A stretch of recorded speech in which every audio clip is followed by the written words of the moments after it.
Graça e paz, amados, saúdo-os com a paz do Senhor.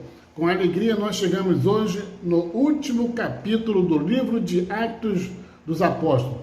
Hoje nós estaremos estudando o último capítulo do livro de Atos, que é o capítulo 28.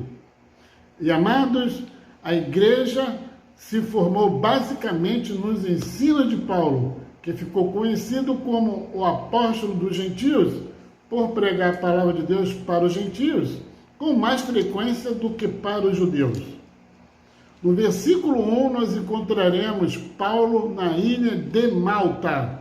Diz assim o versículo 1: havendo escapado, então souberam que a ilha se chamava Malta.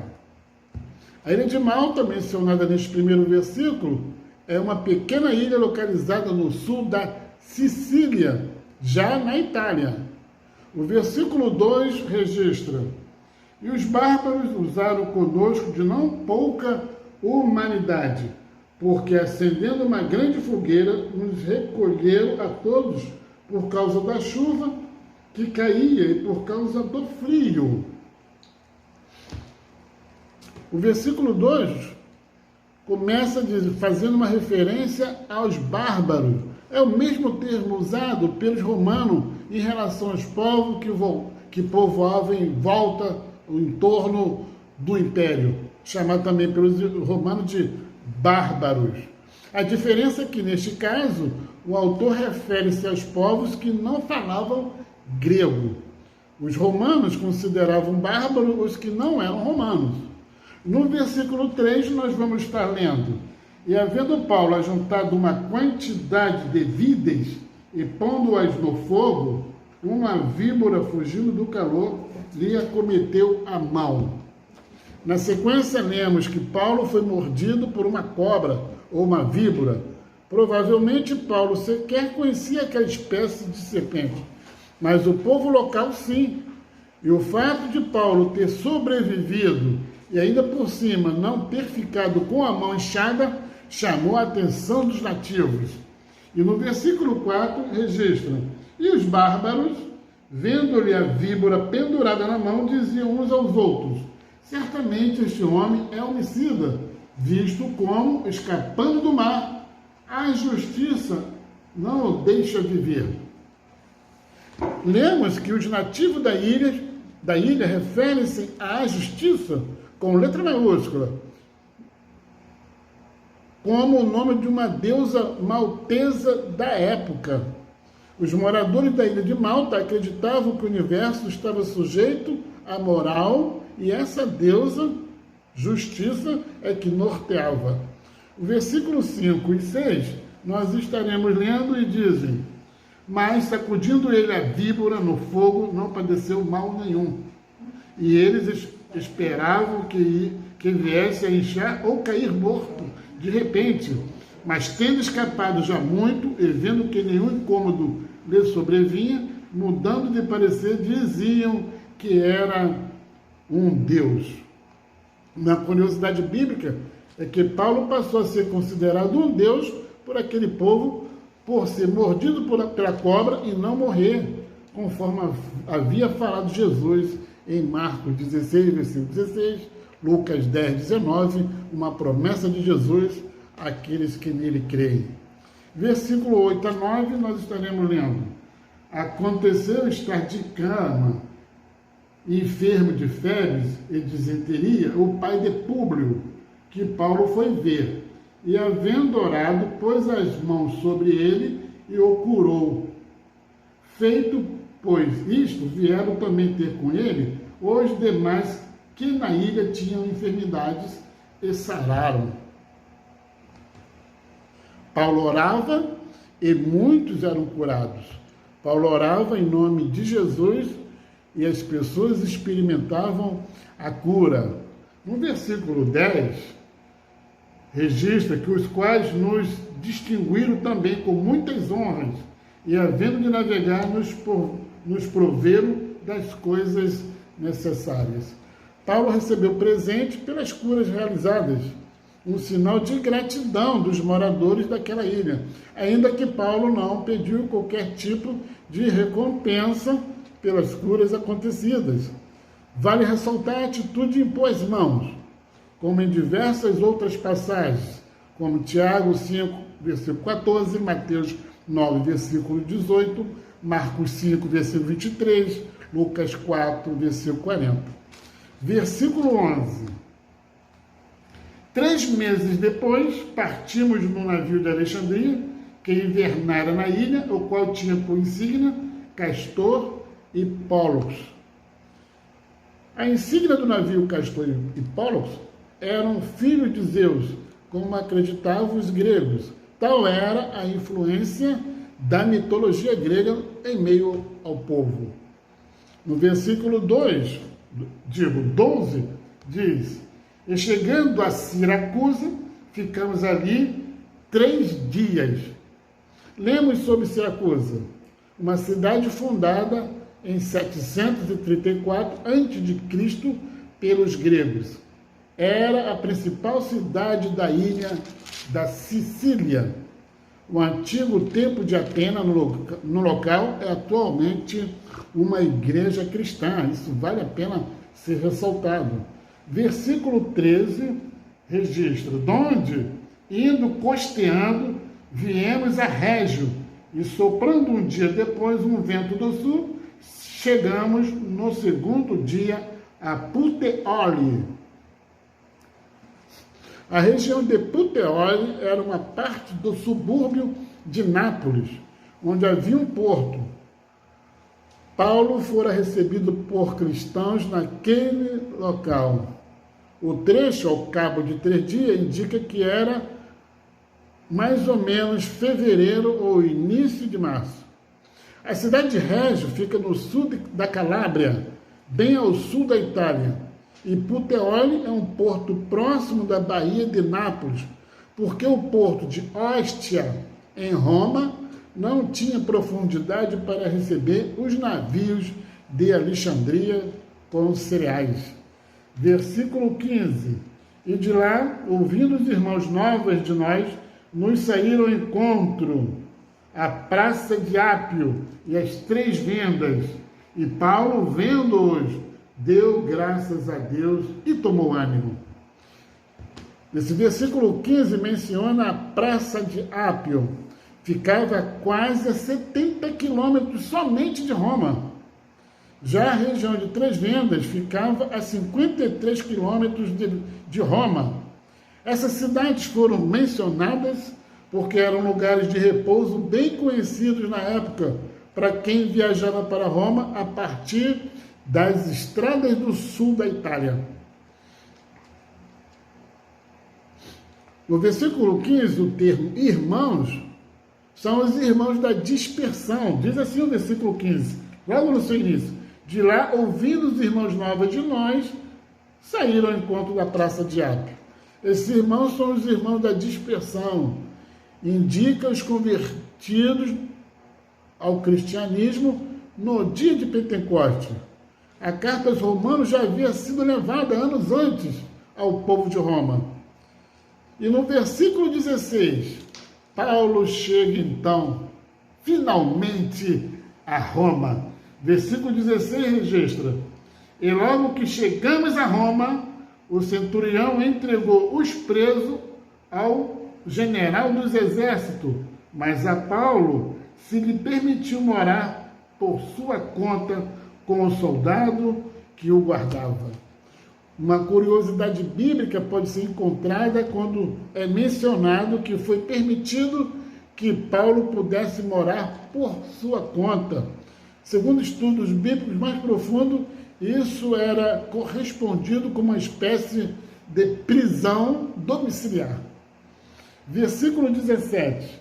E aconteceu que, 3 dias depois, Paulo convocou os principais 2 judeus e juntos eles lhe disse: varões e irmãos, não havendo eu feito nada contra o povo ou contra os ritos paternos, vim contudo preso desde Jerusalém, entregue nas mãos dos romanos. Paulo solicita então a presença dos principais 2 judeus.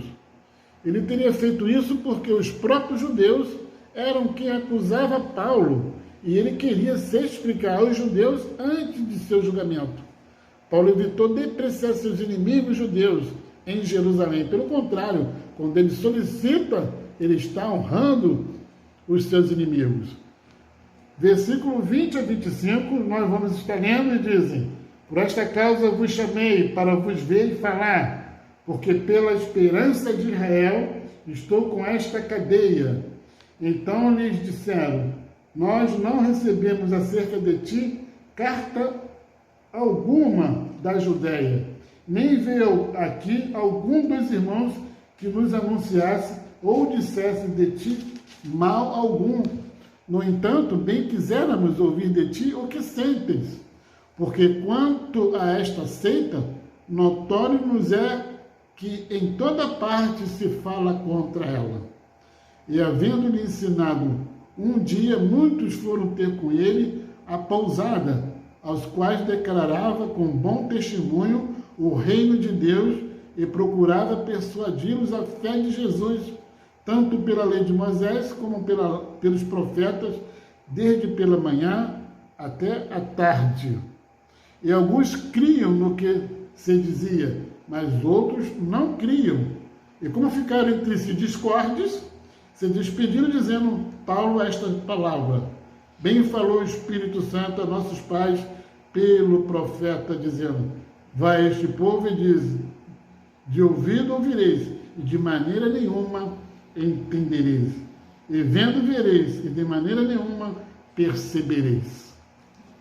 Paulo refere-se ao cristianismo com esperança de Israel. Paulo refere-se a Jesus como a esperança de Israel. Paulo refere-se ao Messias como esperança de Israel, que cumpria as profecias do Antigo Testamento. Paulo explicava o cumprimento das profecias e a ressurreição de Jesus para convencer os judeus que Jesus era o Messias, o Cristo esperado. E nem todos creram, conforme nós lemos. Versículo 26 a 27 registrarão, dizendo: vai este povo e diz, de ouvido ouvireis, e de maneira nenhuma entendereis, e vendo vereis, e de maneira nenhuma percebereis. E o 27 também diz: porquanto o coração deste povo está endurecido, e com os ouvidos ouviram pesadamente, e fecharam os olhos, para que nunca com os olhos vejam, nem com os ouvidos ouçam, nem do coração entendam, e se convertam, e eu os cure. Nestes versículos 26 a 27, Paulo menciona o texto de Isaías, capítulo 6, versículo 9 a 10, para explicar a rejeição do Evangelho por parte daqueles judeus. Uma curiosidade bíblica é que este texto é mencionado 5 vezes no Novo Testamento. Esta passagem também é relatada em Mateus capítulo 13, versículo 14, Marcos 4, versículo 12, Lucas 8, versículo 10, João 12, versículo 40, Romanos 11, versículo 8. E ao mencionar o texto de Isaías, Paulo está concluindo sua pregação aos judeus. Versículo 28 registra: seja, pois, notório que esta salvação de Deus é enviada aos gentios, e eles a ouvirão. A partir daí, Paulo se concentra na pregação aos gentios, conforme Isaías 42, versículo de 1 a 6, e Isaías 49, versículo 6. Os versículos 29 e 30 registram: e havendo ele dito isto, partiram os judeus, tendo entre si grande contenda. E Paulo ficou 2 anos inteiros na sua própria habitação, que alugara, e recebia todos quantos vinham vê-lo. No período de 2 anos inteiros, Paulo prega o evangelho do reino a todos quantos iam vê-lo. Versículo 31 diz isso: pregando o reino de Deus, ensinando com toda a liberdade as coisas pertencentes ao Senhor Jesus Cristo, sem nenhum impedimento algum. E uma das pessoas que ouviu Paulo neste período tornou-se cristão. Foi Onésimo, como nós podemos ver na carta do apóstolo Paulo a Filemão. Em Roma, Paulo escreveu as cartas aos Efésios, aos Filipenses, aos Colossenses e Filemão. Por isso essas cartas são chamadas cartas da prisão. Os acusadores de Paulo sabiam que não conseguiriam condená-lo, por isso é bem provável que nunca tenham comparecido para tentarem condenar Paulo perante César. Mas Paulo tinha como propósito a ordem de Jesus chegar a Roma e lá em Roma pregar o Evangelho. Após 2 anos, o caso foi à revelia e provavelmente Paulo foi liberto. No entanto, após algum tempo, Paulo foi preso novamente e martirizado, o que o livro de Atos não narra. Mesmo assim, amados, é uma leitura maravilhosa quando nós vemos o surgimento da igreja primitiva, o seu crescimento, o derramamento do Espírito Santo, a vida e morte de Estevão, as viagens missionárias do apóstolo Paulo, terminando aqui a 3ª viagem missionária até Roma do apóstolo Paulo. Com este estudo sobre Atos 28, concluímos nosso estudo bíblico sobre o livro de Atos dos Apóstolos. Podemos entender como surgiu o cristianismo, como era a igreja primitiva e como viviam os primeiros cristãos. Atos possui referências importantes para o cristianismo e é uma leitura indispensável para líderes e todos aqueles que amam a Jesus Cristo. Amém, amados? Bem, amados, nós vamos estar orando, agradecendo a Deus pelo término do nosso compromisso na leitura do livro de Atos dos Apóstolos, esse projeto que nasceu no coração do pastor Enoque, jornada de leitura caminhando com os apóstolos. E a nossa oração nesta ocasião é que Deus esteja abençoando você que participou desse desafio. Foi uma alegria estarmos juntos. Nossa oração é que também o pastor, Deus esteja abençoando o pastor Enoque, continuando dando a ele a visão do céu, para que o povo de Deus leia e ame mais a palavra de Deus. Curve sua fronte, feche seus olhos e oremos ao Senhor. Pai de amor e de infinita misericórdia, nós te agradecemos, Senhor, o privilégio que nós, teus adoradores, temos de podermos ler a tua palavra, estudá-la, Senhor Deus, e na leitura e no estudo, Senhor Deus, dela, crescermos na graça e no conhecimento de Jesus, o nosso Salvador. Te pedimos, Senhor Deus, que nesta jornada de leitura bíblica, Senhor, do livro de Atos, a tua igreja, a primeira igreja batista no Porto do Carro, possa, Senhor, estar aprendendo mais a história da tua igreja, Senhor.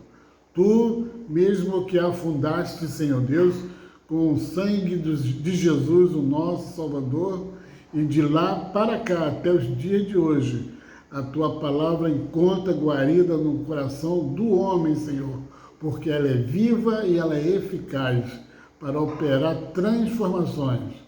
Te pedimos, Senhor Deus, que nós, teus filhos, que compomos a tua igreja, na liderança do teu servo, pastor Enoque, possamos estar sempre com alegria, Senhor Deus, estudando a tua palavra, porque com alegria nós terminamos, Senhor Deus, a leitura do livro de Atos, Senhor. Muito obrigado, porque aprendemos, pela inspiração do teu Santo Espírito, Senhor, a história da igreja. Nós oramos, Senhor Deus, agradecidos e felizes, no nome doce, precioso de Jesus, o nosso Salvador. Amém.